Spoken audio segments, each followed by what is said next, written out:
turn to pick.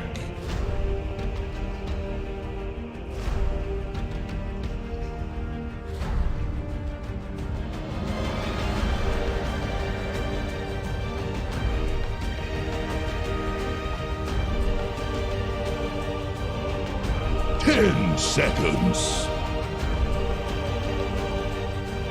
5 seconds remaining. The third and deciding game coming your way here of the lower bracket finals at ESL 1 Fall Bootcamp Edition, powered by Intel. Virtus.Pro and PSG.LGD both have a win against each other, and that's great, but there can be only 2 grand finalists, and we already have one, so there's only one team left to join Team Tundra. Is it going to be Virtus.Pro? Is it going to be PSG.LGD? This game will decide, and we are well into the draft of this game. Another Clinks, this time with a Cuddle. We got some surprise Pikachu faces from T. Talk to me, T. I'm just excited to see a keeper light on the side of PSG.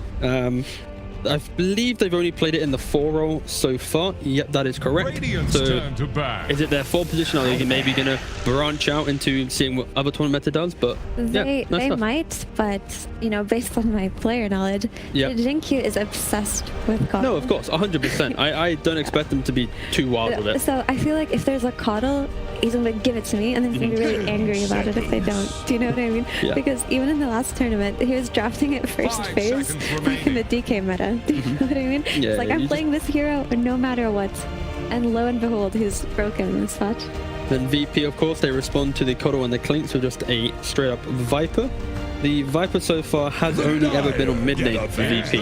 And maybe they're just going down the route of, if you're going to be flexible with this Clinks, we'll just pick a mid hero that will destroy that Clinks. So if you want to pick Zhao 8 the Clinks, you won't have a good time. Do you want to play it carry? Sure, but now you have to pick a Zhao 8 hero into this Viper. And I don't think the hero pool of Zhao 8 so far looks very good against a generic mid Viper who can just click you down, like the Pucks, the Leshraks, the Pangolier, the Spirit Breaker. These heroes aren't heroes that thrive under a Viper type of pressure. Right, so my biggest concern for this matchup in specific of Zhao 8 versus GPK is just he's so dominant on lane, and it seems like that's what they try to exploit. Really, they'll pick something like a Lina and a Viper and just make him, or a Bat Rider, and just bully him. Just win the lane for sure. And that's just like a part of their draft. Okay, we'll win mid really hard, and then we'll go from there. No, honestly, I like that plan for sure, because you know, it just simplifies your process. And then VP, they pick up the Wyvern once again, because we saw the value of Cold Embrace against Clinks. Like, even when PSG was on the back foot, maybe you could argue some of these barrages and support something could be good, but you put the Cold Embrace down. Again, the layering with the curse, it's just solid. Like, you can't fault this type of opening. And after Wyvern's nerfs, people thought she would fall off a little bit, but no, they kind of stopped playing her for just the heal and realized her kit is very niche and fits into certain drafts very well. For example, when played against an Enigma like yesterday, they pick it, they're like, oh, this ult goes for VK. The nice thing with the nerfs was, like, it removed the instant desire to play it core. Like, the support style was still pretty chill. It's just like, we're not, luckily for everyone in the game, we're not seeing this Witchblade Axe flying bird killing everything. Thank you, Nine, for showing us that, and thank you, Val, for slightly removing that. So they also picked this Pangolier with like versus an Wyvern, but they are very limited in what Zhao 8 will play. Here's the thing: 3 players on PSG play Pangolier, but it's Zhao 8's one of his favorite heroes and one of his comfort heroes mid. The only issue is he's playing against Viper. That's an awful lane for you, no matter what. But if he can just survive somehow and not give away a couple of solo kills, he can still do the things that he wants to do in the game, especially now that they picked Mars. Actually, very good. Pangolier is suddenly much more valuable, because when Mars places his arena, he goes, this is my arena, and then Pangolier just goes in, rolls on through. He rolls in it and just like, no, this is my turn now, you've given me what I want. Right. The reason I think maybe they go for Mars, even it's the Pangolier's good. The Wyvern. Yeah, it's also like the idea that Pangolier, like when Zhao 8 has a bad start to the game, he will naturally try and pair up with his team, right, and make those earlier plays. And then if you pick another hero that has that control, like Pangolier goes to fight, if you bait out the Rolling Thunder, it's area control, right? Like VP, stupidly strong lane now with this Mars Lina. You're gonna have this Viper in mid lane bullying Zhao 8. Like, on paper, off lane mid should be going the way of VP, where it's VP's safe lane. It's the offlane of PSG that needs to try and really kind of have that edge. Okay, and let's just talk about the synergy between Viper, Lina, and Mars. These heroes work so well together. They do a lot of damage in the arena, and they kind of can get into a little safety zone behind it where they might be more susceptible to getting gone on, right? Didn't we see a few days ago, T, that Clinks' barrage goes through arena? Yes, I Actually, believe yeah. we did. Right, so Clinks also plays very well versus arena. Yeah, PSG have like seen through VP's lineup because like it's the whole idea, like it feels like game one, right? Like rather than an arena, it was a Ravage, but now it's like you have arena, you have curse, and other than that, you're relying on just Get a ban. and like killing the hero. So PSG, you have Rolling Thunder, you have Hookshot, you have the both Coddle from Rocket Clockwork. Flip. Like Yep. they're going to be poking and prodding and taking these fights. That this will be a game one draft, and it really shows like VP lost that. How did they learn from that series and how to take fights? Because they need to install those ideologies to be able to win this game. And what do PSG have? They didn't have last game. They have the strength of Coddle's Wave Clear, who was also available as a last pick in the last draft, but they just didn't go for it. They went for the hero instead. So when you have to be worried about lanes, you always have that hero to defend, always have that hero to make sure you can make plays on the map Here's and the Radiant provide ban. that extra utility. You know what the ultimate curveball is? You give Ame the Clinks. Yep. You do Pango support and you still pick Spirit Breaker. Into Mars, it feels atrocious. You can't go through the arena. It's a little bit iffy. You actually just get stuck on the outside of the wall, continuing to charge, and eventually when the arena goes down, then you go through. It's like you got to stop play. Yeah, so Jinkyu, Faithbian, and Zhao 8 all really enjoy playing Pango. It's just that I really see a Y Clockwork in a Jinkyu Coddle right now. I don't think they'll. Yeah, so far at the tournament, Zhao is the only clear. Pango player. So, like Effie mentioned, it's the idea that the Coddle, again, only played by Jinkyu. A lot of comfort's being picked here. It is a game 3. It is elimination. Winner goes to the grand final. PSG have said that they draft because Also, they're kind of chilling. synergy, Clinks and Clock. Clock just presses cogs and Clinks can just burn. So all of a sudden, this safe lane is so much stronger than it was last game. Last game's tri-lane couldn't even win, right? But this game, with your Clinks and your Clock, you can pretty much guarantee that you can fight this Mars and Luna. Yeah. Are we surprised to see VP banning out heroes for Ame, even though we're kind of acting under the assumption that Ame's gonna play Clinks? Especially because of PSG's bans of Monkey PL. It does of Clinks being the carry in the game. And is this? Yeah, it's the offlane Venge now, right? Yeah, looks like. Yeah, so carry, Clinks, offlane Venge, a lot of physical damage here, a lot of skirmishing. They take that Aegis, and it's going to be all about buffing up, and we get a last pick TB. Ooh. Also, we saw how effective this was yesterday in particular parts of the game, such as the Roche fight. VS just completely dominated that Roche fight with her Ags. We saw that she wasn't very strong on lane, but look who she has this time. It's a Coddle. It'll make sure that she doesn't come out at the disadvantage that she did last time. And the added vision of Wave of Terror is going to be really great with this lineup. I really need to see PSG utilize this Keeper Light and the Venge to try and bully the TB to jungle as early as possible, because then your Clinks farms the Ancients a lot quicker than Terrorblade. You have the item timing, you hit up Roshan with that Aegis, you run into them, because TB is a scary last pick if he gets to Butterfly, Skadi, Manta, etc. Specifically with Mars, and when you look at VP's draft, it's just well-rounded and it's tried and true, and we've seen this combination of heroes before. It's just that I think PSG's lineup is a lot funner and more disruptive. Yeah. Rush shenanigans by Faith and Central Spirit. It's game one all over again. Yeah. You know, we saw Winter Wyvern and Tidehunter struggle in game 1 because PSG's desire to constantly take these fights and have great vision. PSG's replicated that in game 3, so we need to see DM and whoever's playing Winter Wyvern. Who is it? I couldn't see it in time. Kingslayer. Yeah, Kingslayer. They need to step up, have better positioning this game, because PSG, they're looking more comfortable with their draft for this game. Okay, more comfortable. Does that mean that they'll take this game 3? It's gonna have to be played out for us to find out. Let's head over to a commentary duo of Cap and Kyle. Thank you very much, Sheev. Good to see you again. Cap for Game 3, Virtus Pro versus PSG.LGD. Winner goes on to play Tundra in the BO5 final. Loser is gone. And we finally have a Coddle. Where's he been? That's no good. Close, but not quite.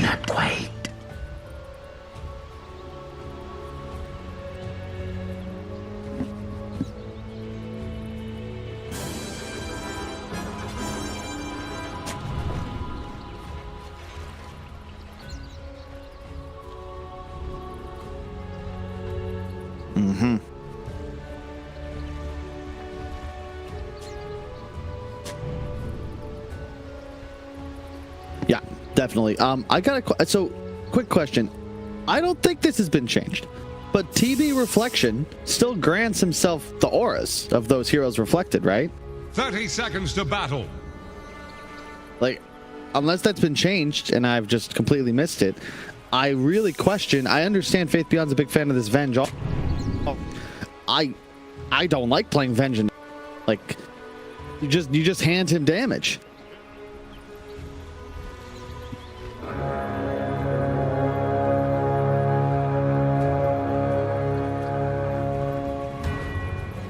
Now we get the good stuff. For once, we're in agreement.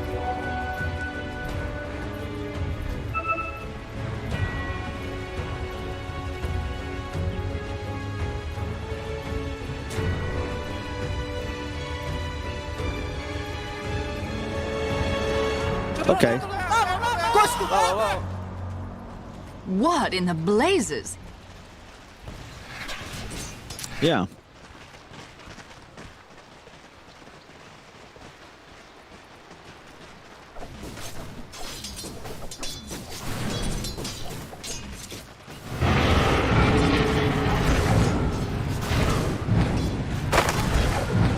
Yeah, no, that certainly could be the case. It is an insane amount of damage, especially now that it's Ame on the Clinks instead of Zhao 8. I think it'll be more like a traditional carry, and I think of this Clinks nowadays as a hero like Gyro, like Medusa. You know, it's a hard carry that can farm incredibly fast, and in a lot of ways it's like spread damage, not single target.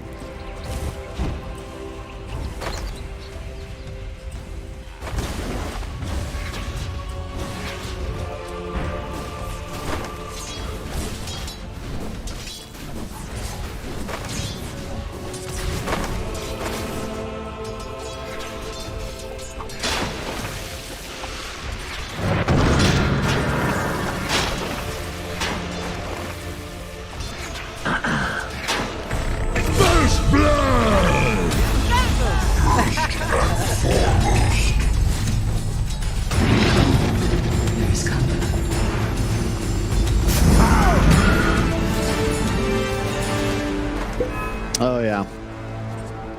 Well, that's what's so wild to me, Cap, because Venge, look at the CS. You know, this, even with meta to start the laning phase, right? Just doesn't feel very good. And I just look at this lineup and think, I just don't want to play Venge, Cap. I want like a real offlaner. I want something that can help deal with this terribly. And Venge arguably just makes him better. I wouldn't even be surprised to see Ame skip the evasion talent at level 10 for the +2 seconds on reflection.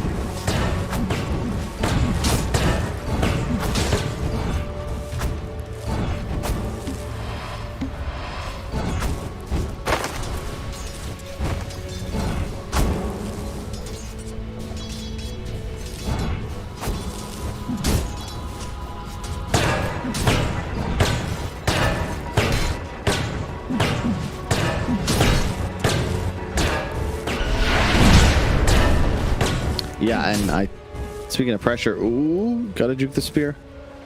He will. It's fair to blame your parents.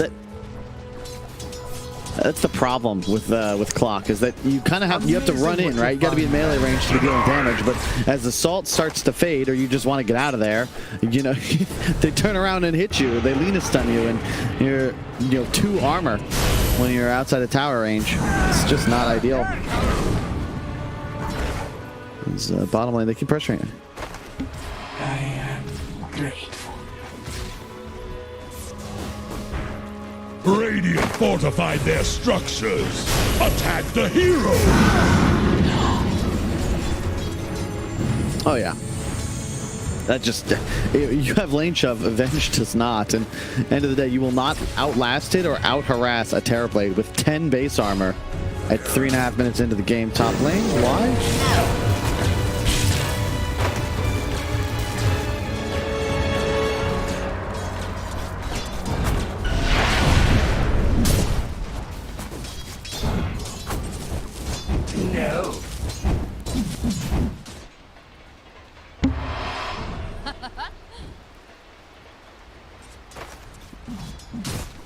This is not a fun lane to play for this PSG.LGD lineup. And VP definitely way more in their comfort zone. I feel like, you know, end of the day, this team needs to be able to take the initiative And the first game, it felt a lot harder for them to do that. You know, DM playing a Tidehunter, just, yeah, it's one of his specialties, but I think against this team, they need something to be more up-tempo, you know, lower CD in terms of your initiation potential. They do finally land the kill on Y, could not salve through that.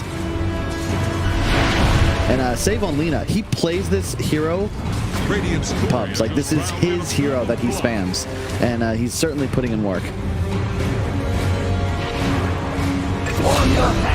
Okay. That was hot.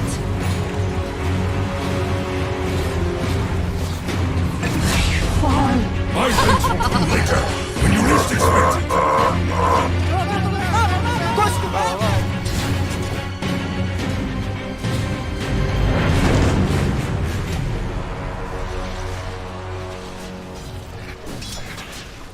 It's certainly better than the previous game, though. And I think he is a lot more comfortable on Pango.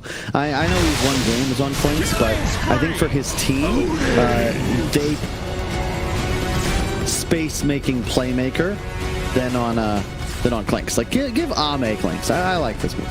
Body blocks.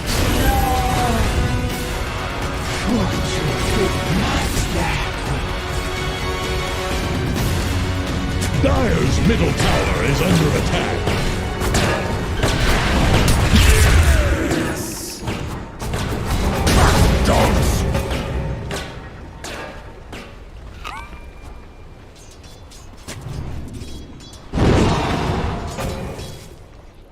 Dire's middle tower is under pressure.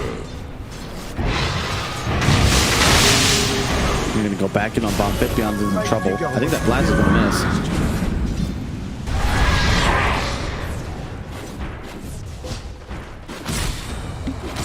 Execution style. Killing spree. Yep. Dire's middle tower is under attack. Snap out! They had a really nice lane ward cap, and they saw that coming. Middle tower And is immediately, drowning. I love this TP from that. Structures are fortified. GBK push tower. Dire's middle tower is under pressure. Radiant's bottom tower is staggering. Like a drunk sailor. Dire's middle tower is under attack. And now with Death Pact. Dire's middle tower just got knocked down. Radiant's top tower is under attack. Yeah, but this is just all good for VP. Yeah, the net worth isn't like a huge difference, but it's where it's located that's important. You know, Terrorblade top, GPK just behind, and see if bots finished on the Viper. No, I take that back. He's rushing often on the mid Vipers anymore. Perhaps just for catching Clinks. It's nice against the Pango, and it's set up for your Lina and your Mars. Makes sense. Dominating! So, You were not the object.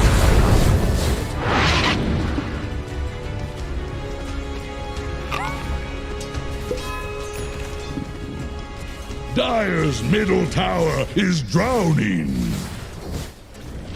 Are Radiant using echolocation?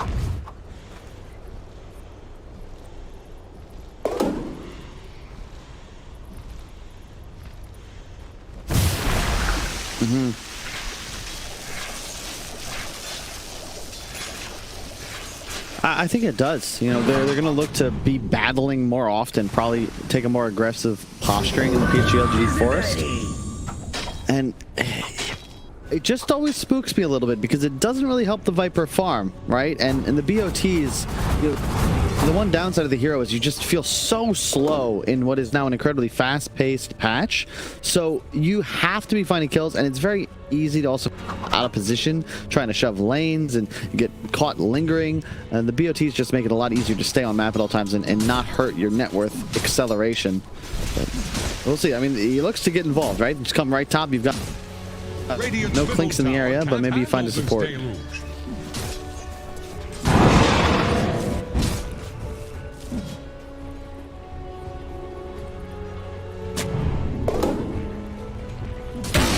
Rack it on.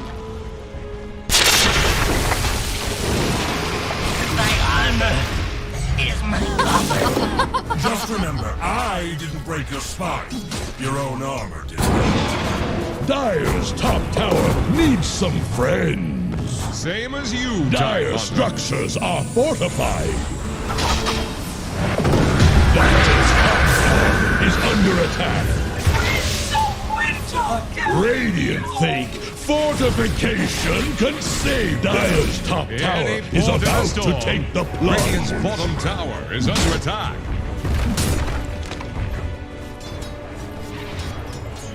Radiant's bottom tower faces a stiff. Hey, the only thing missing right now is that PSG.LGD, they only have that single ancient stack.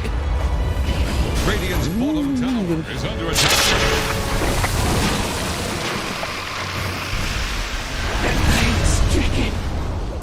Radiant's bottom tower has. I love save on this Lina, man. This has been a really nice performance so far. Obviously, just kind of owned last game. Some big solo kills on Ame. It's like Y is once again gonna go down. I mean, what can you do, right? You're a clockwork. You're level 4. That is your job.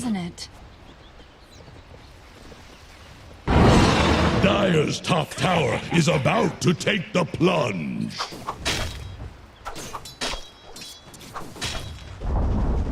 Dire's top tower has fallen. And I will say though, it is impressive to me. You know, Nightfall is 5-0, and Ame just 1-1. But he's kept up in net worth, even with a tower disadvantage. This new Clinks, man, I'm telling you, it's just kind of OP. I'm just gonna say it, but we'll see. We'll see how it goes on later in the game. With flair. I am war. I am without end.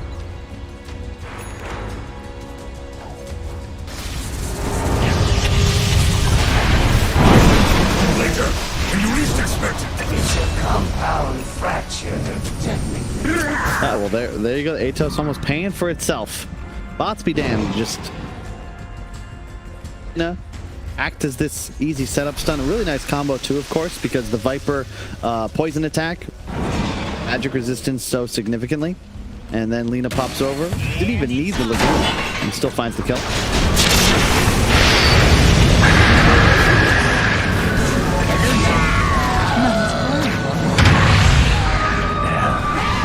What was I doing? Extinguished.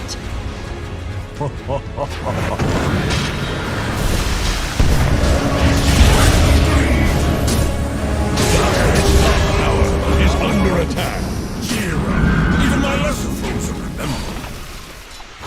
It's really nice. So that curse was sick in that they end up finishing that kill on the clock, but because he was there initially, it gives you the full duration on the curse. So Pangolier locked down for almost half of his ultimate, and then unable to find anything other than the Lina. They'll trade 1 for 1 at the end of that fight. We're going to see this one more time. Dire's top tower is about to take the plunge.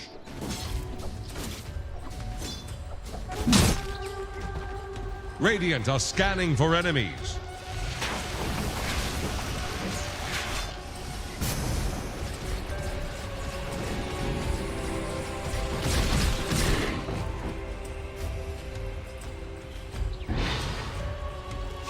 Yep.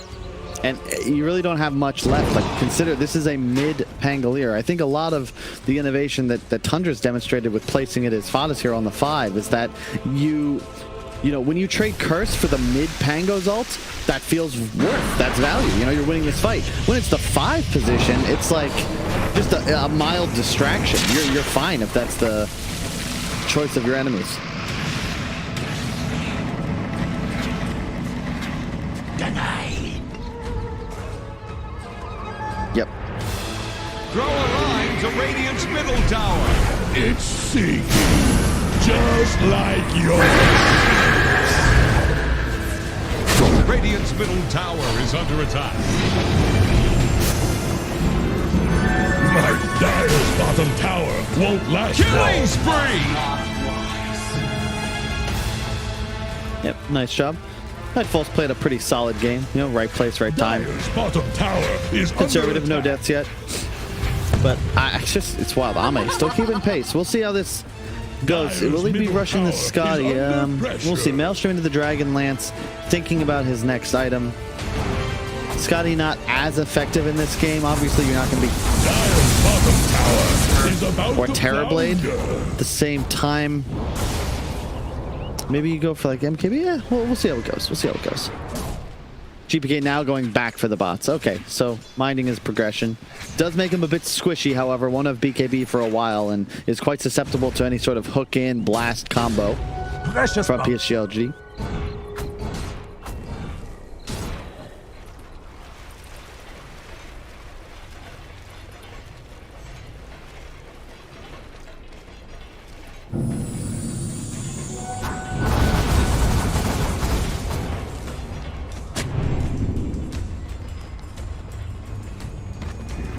Yep, and I like this. He's got the Dagon. You don't see this as often on the support coddles.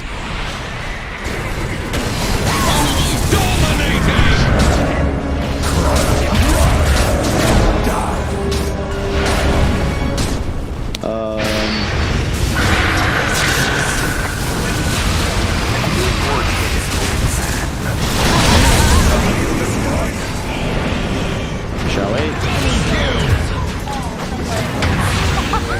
He's stealing your idea.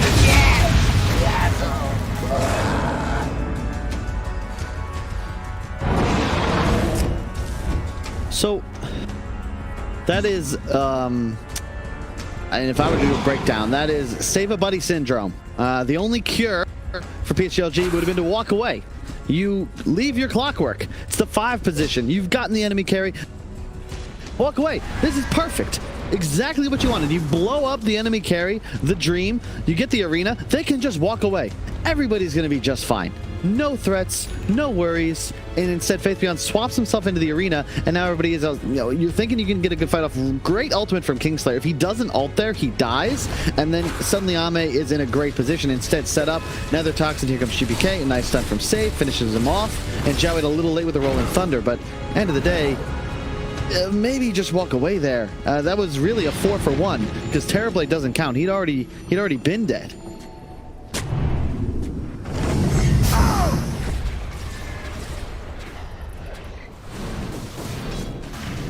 I know.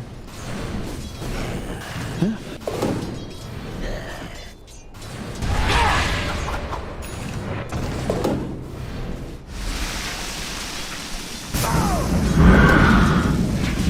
Oh yeah.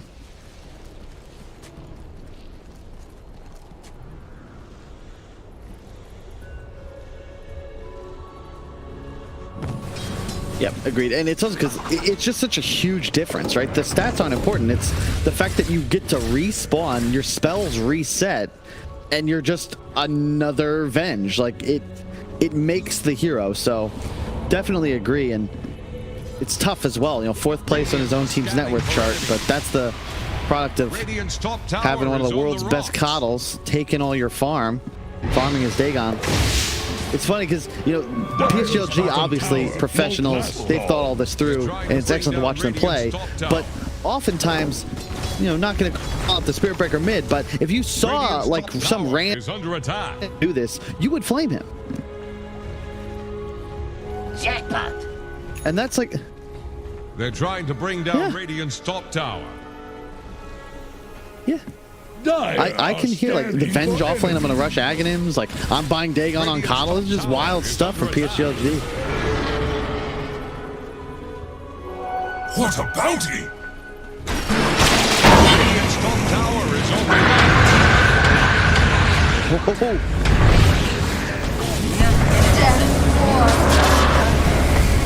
Radiant's top tower just got sent to the bottom. Really tight hunt.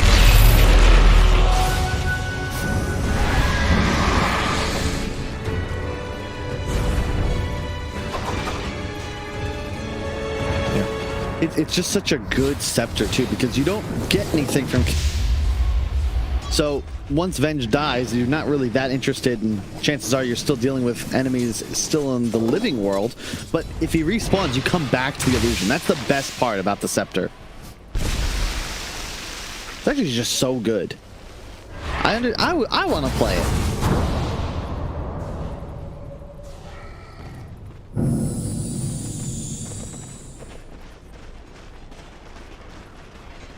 It's true. Yeah. It's perfect. It's like the perfect game, honestly. Dota's I've tried other games. Nothing else really keeps your attention, right? But sometimes the death, like you tab out, maybe you go make a sandwich. It's rough. Venge, no such problem.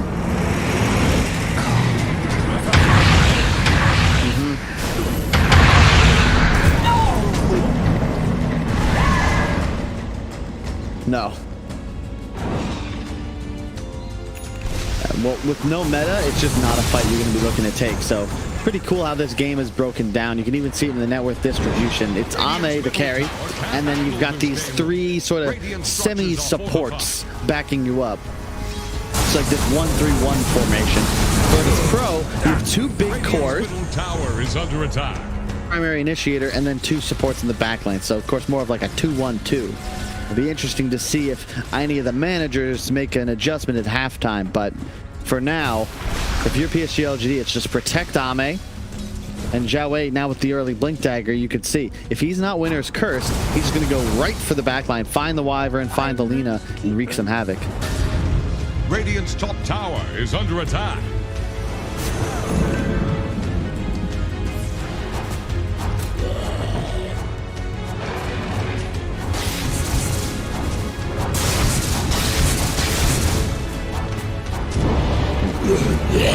And you notice this from Ame, not all players get this shard so early, but yeah, that over. I think that's worth it. You know, a guaranteed 1,000 health, 120 damage. Like, I think of the shard. Like, you don't have to worry about Death Pact, and it's just easier to play the game, I think, if you can save all that excess brain power from planning out, like, oh, which hard camp am I going to play around? Like, what's my timing going to be like? Plus, it's pretty close to the max you're going to get from any creep in the jungle. Radiant's bottom tower faces a stiff wind.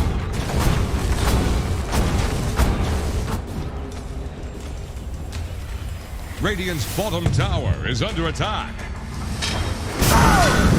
Radiant's bottom pretty good. tower has fallen. I could see it. Invisibility. Yeah, but to be fair, that is like a 6,400 item that you're then just letting your Clinks eat. But I can see it. I can see it. Radiant's bottom tower Okay. faces a stiff wind. Dire's top tower is under attack. Radiant That's true. That's a good point. Yeah, you like send a wolf creep to him, he farms with it, then he eats it, you grab another creep and run to fight. It could work.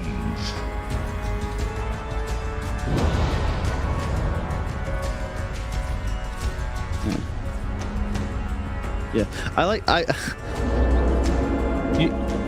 you know you've got a crazy idea when JJ's confused. He's like, wait, who? Wait, oh, the coddle? I don't know about that one, Cap.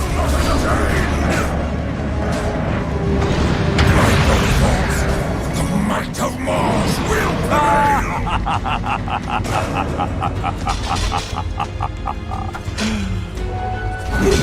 He's going back for a late urn on Zhao Wei, now to go Vessel. I think just primarily to deal with the cold embrace from the Wyvern.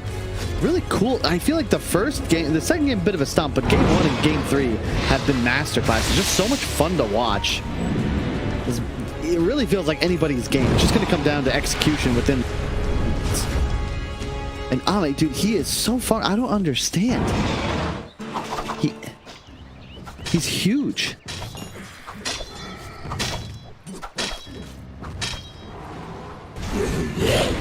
Yeah.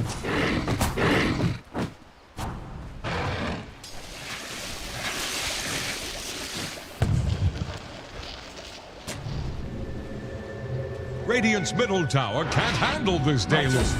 Yep. And typically you'd think TB would be ideal. Like that's a 2k gold advantage in terms of lane creeps farm. But I think to your point, a lot of that is, you know, when Skeleton walked, that's a hasted Clinks. Typically seen as one of the faster farmers. With even Sanj and Yasha, he's at 396, so a pretty significant advantage for Clinks just to move part of why the hero is just so strong. Yes.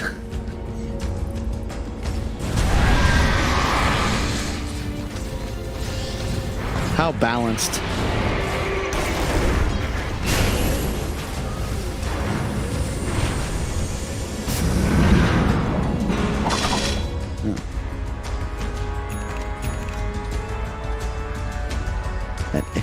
This is the danger of Clinks, right? He's cutting two.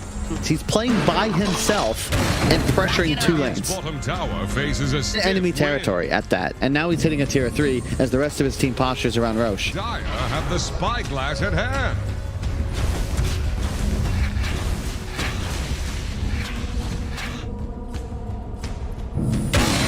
Homing in.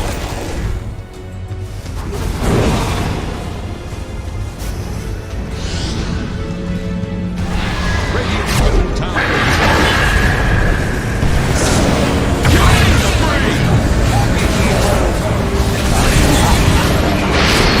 Radiant's middle tower.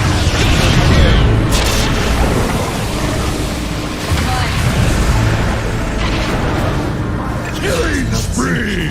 Triple kill.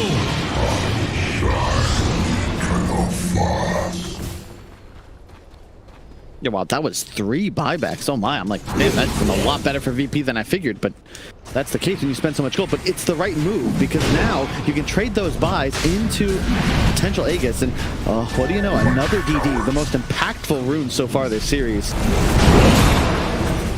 Killing spree.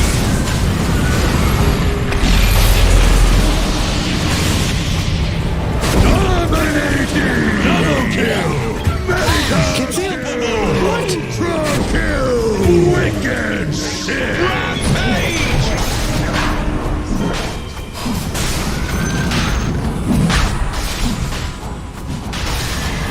Dire's middle tower! And that, once again, it's the BKB discipline. He still has it available because in that earlier engagement, he positioned and played in such a way he did not need to use it. A lot more inexperienced players would have just, to ensure their escape, popped it, but now you can still contest.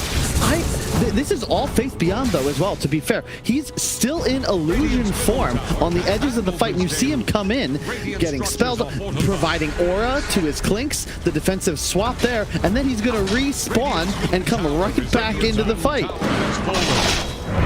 So cool. I really, the damage amp, you know, the swap then off cooldown to save the rampage.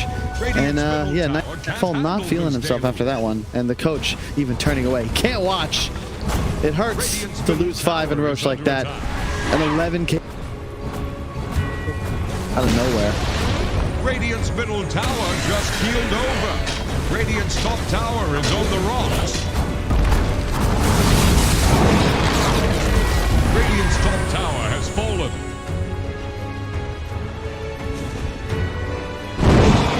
Radiant are scanning for enemies.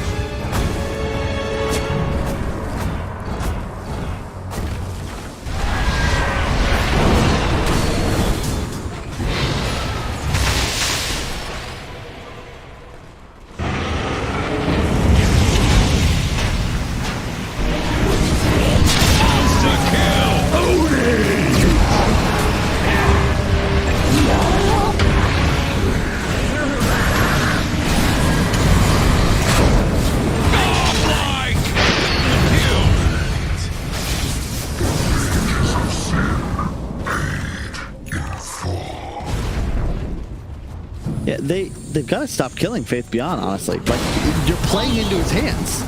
He accepts death, and then, like, he's still there, but with cooldowns reset. So it's actually a detriment to your team fighting ability to kill the Venge.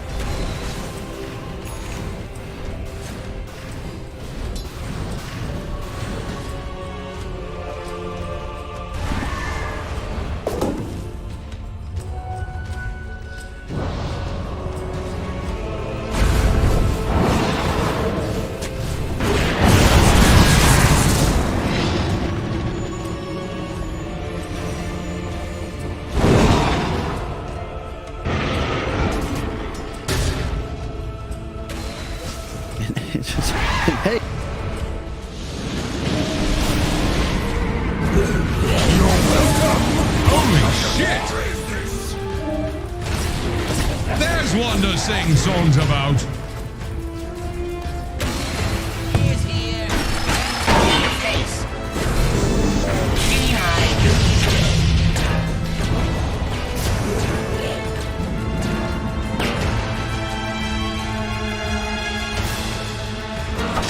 And you can also see, as always, the influence of PSG.LGD and their emphasis. 2 wards they have placed at the top side of the map, just covering both the lanes. So anytime... Well, there they are.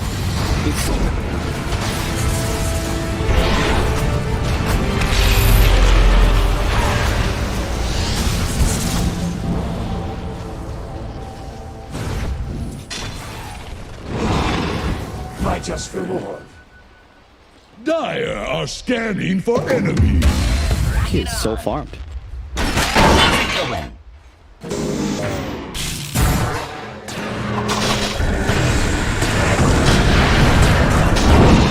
Better to burn out than fade away.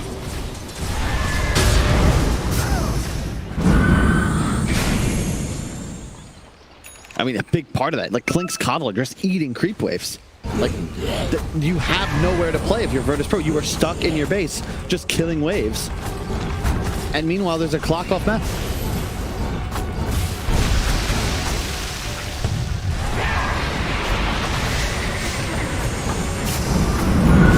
That's a really good point.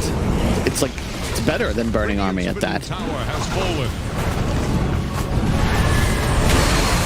There it is.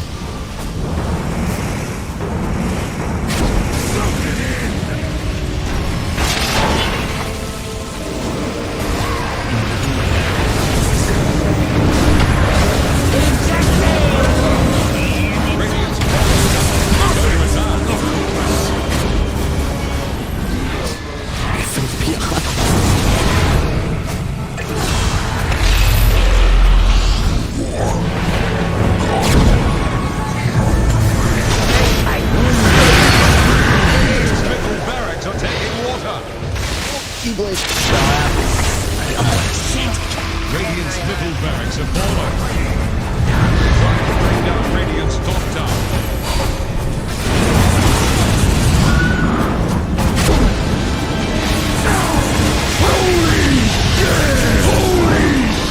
Double kill! Radiant's middle barracks getting what they deserve.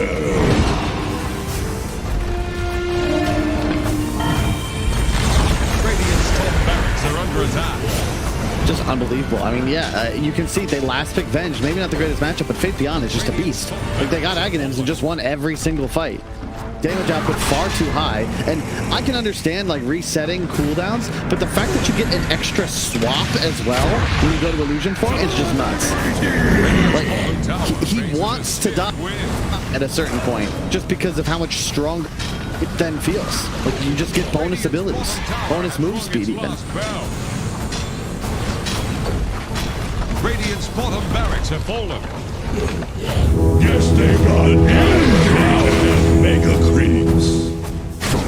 Radiant's ship is into the eye of the wind.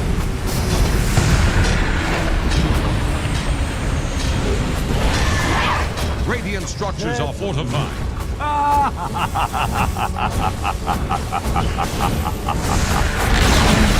Radiant's middle tower just keeled over. Yeah, that's a great point. And I gotta say, PSG.LGD, you're likely headed to the finals. Make Ame your sole Klinks player. I like the Gleipnir as an item, but not first. The 4th item feels way stronger, and you're incredible. It's perfect.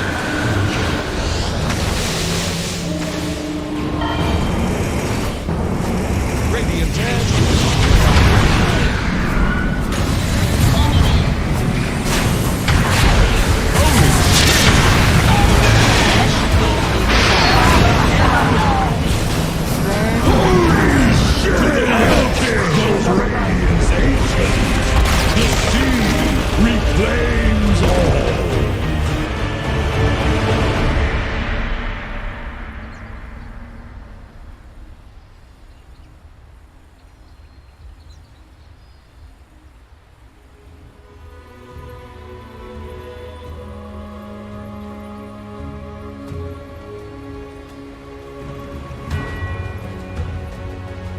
Yeah, it's like you're playing with your coach, but it's not like he's playing, you know, Oracle.